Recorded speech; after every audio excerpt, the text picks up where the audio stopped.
Break के बाद स्वागत है आपका टोटल न्यूज पर। कांग्रेस के वरिष्ठ नेता और पूर्व मंत्री किरण चौधरी ने आरोप लगाया है कि कांग्रेस कार्यकर्ताओं में काफी मायूसी है, क्योंकि ना तो प्रदेश में कांग्रेस की सरकार है और ना ही कांग्रेस कार्यकर्ताओं को संगठन में अभी तक जगह मिल पाई है। उन्होंने कहा है कि बिखराव को रोकने और कांग्रेस कार्यकर्ताओं को जोड़ने के लिए किरण आपके द्वार कार्यक्रम शुरू किया है। उन्होंने अपने शुभचिंतकों को भी नसीहत दे डाली कि वो अपनी सेहत खराब बिल्कुल ना करें, क्योंकि मैं कांग्रेस में रहूंगी और अपने कार्यकर्ताओं की आवाज बनूंगी। इसके साथ ही उन्होंने प्रदेश की आर्थिक स्थिति पर भी सवाल उठाए हैं। कांग्रेस शीतकालीन सत्र में किन मुद्दों को उठाएगी और इसी बारे में कांग्रेस की वरिष्ठ नेता और पूर्व मंत्री किरण चौधरी से खास बातचीत की है हमारे ब्यूरो चीफ अनिल कुमार ने। सुनिए जरा। कांग्रेस ने प्रदेश की आर्थिक स्थिति पर सवाल उठाए हैं। इस मेरे साथ हैं कांग्रेस की वरिष्ठ नेता एवं पूर्व मंत्री किरण चौधरी। इनसे जानते हैं कि वो प्रदेश की आर्थिक स्थिति पर क्यों सवाल उठा रहे हैं। आज जो है प्रदेश की आर्थिक स्थिति पूरी तरह से डगमगा चुकी है। हम जो हैं 3,11,799 करोड़ जो है इसके कर्जदार हो चुके हैं। इसका मतलब ये है कि इतना ज़बरदस्त कर्जा हमारे सिर के ऊपर आ गया है और ये कर्जे को भुगतान करने के लिए हम कर्जा ले रहे हैं, मतलब उसको फैसिलिटेट जो उसको सर्विस करने, लोन को सर्विस करने के लिए लोन लिया जा रहा है। सो आप समझ सकते हैं कि अर्थव्यवस्था पूरी तरह से हरियाणा की ख़राब हो चुकी है। चाहे बेशक ये कहा जाए कि हम लिमिट के अंदर हैं नहीं हैं, इसका मतलब क्या है? इसका मतलब ये होता है कि जो विकास कार्य जो हो सकते हैं और जो करने चाहिए वो पूरी तरह से नहीं हो पाते हैं और वो जो है उनको गतिविधि जो है गति जो है उनको नहीं मिलती है। तो ये सारी चीज़ें जो हैं बजट सेशन के अंदर पिछली बार भी मैंने ज़ोर शोर से उठाई थी। जीएसटी कॉम्पनसेशन जो है वो केंद्र सरकार हमारे प्रति जो है बहुत सारा जीएसटी कॉम्पनसेशन हमारे को देना था, वो जो है केंद्र सरकार ने देना बंद कर दिया है। तो ये पैसा जो है पूरा का पूरा हर तरीके से ये जो अर्थव्यवस्था है वो पूरा तरह से चरमरा चुकी है और हालात ये हैं कि आज इसलिए पूरा विकास जो होना चाहिए वो नहीं हो पा रहा। मैडम, शीतकालीन सत्र में कांग्रेस क्या मुद्दे उठाएगी? क्या जो अभी आपने प्रदेश की आर्थिक स्थिति पर सवाल उठाया है, ये मुद्दा भी क्या विधानसभा के शीतकालीन सत्र में उठाया जाएगा?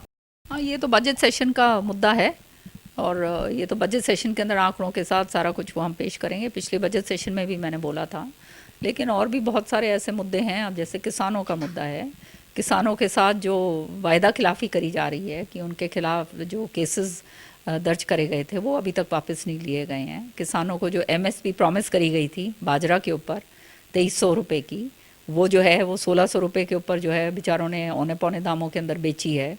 भवंतर योजना भी जो है उससे भरपाई नहीं हो पा रही। तो ये भी हम सरकार से पूछेंगे कि वो भरपाई आप करें।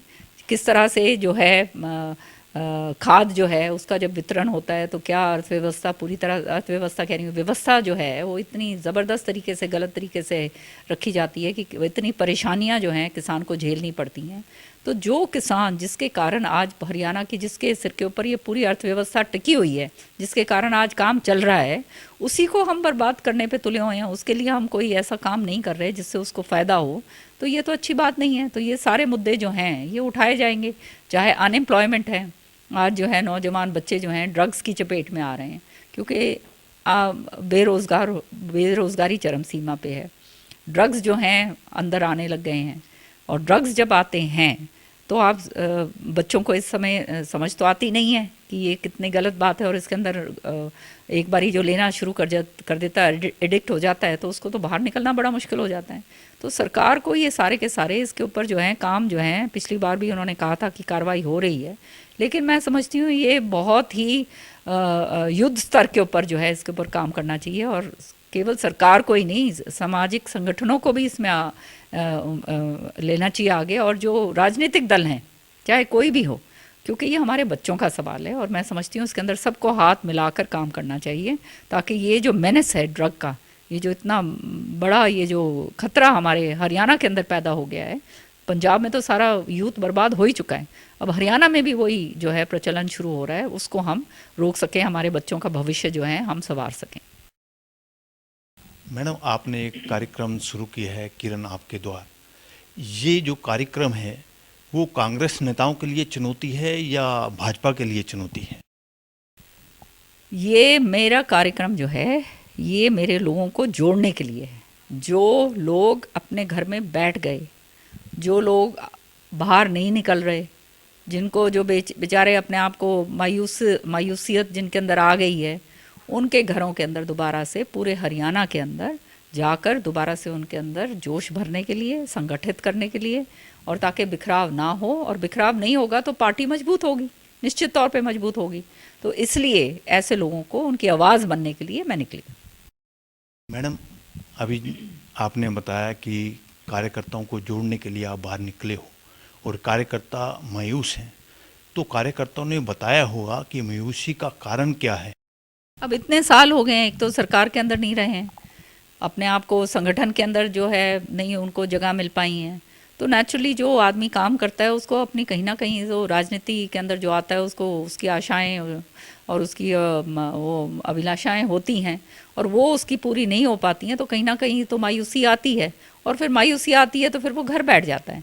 तो घर बैठने के बाद जो है, अगर घर कांग्रेस का कार्यकर्ता बैठ जाए तो फिर रीढ़ की हड्डी है कार्यकर्ता, तो फिर पार्टी मजबूती नहीं कभी भी पकड़ पाती।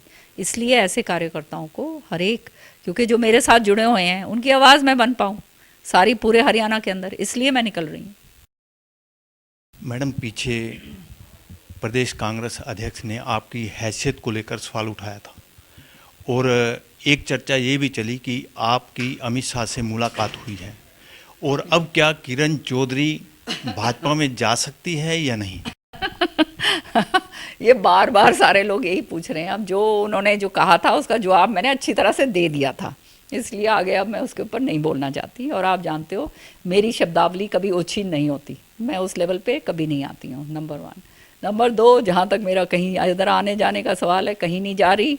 जो मेरे शुभचिंतक बार बार ये बातें उठा रहे हैं उनको मैं आपके ज़रिए बोलना चाहती हूँ कि अपनी सेहत खराब मत करो। मैं यहीं हूँ, यहीं पे तगड़ी तरीके से मैं लड़ाई लड़ूंगी और अपने कार्यकर्ताओं की आवाज़ बनूंगी। ये थी मेरे साथ कांग्रेस की वरिष्ठ नेता एवं पूर्व मंत्री किरण चौधरी। इन्होंने बताया कि कांग्रेस विधानसभा के शीतकालीन सत्र में क्या मुद्दे उठाएगी। वहीं इन्होंने प्रदेश की आर्थिक स्थिति पर भी सवाल उठाए हैं। Anil Kumar, total news, Chandigarh.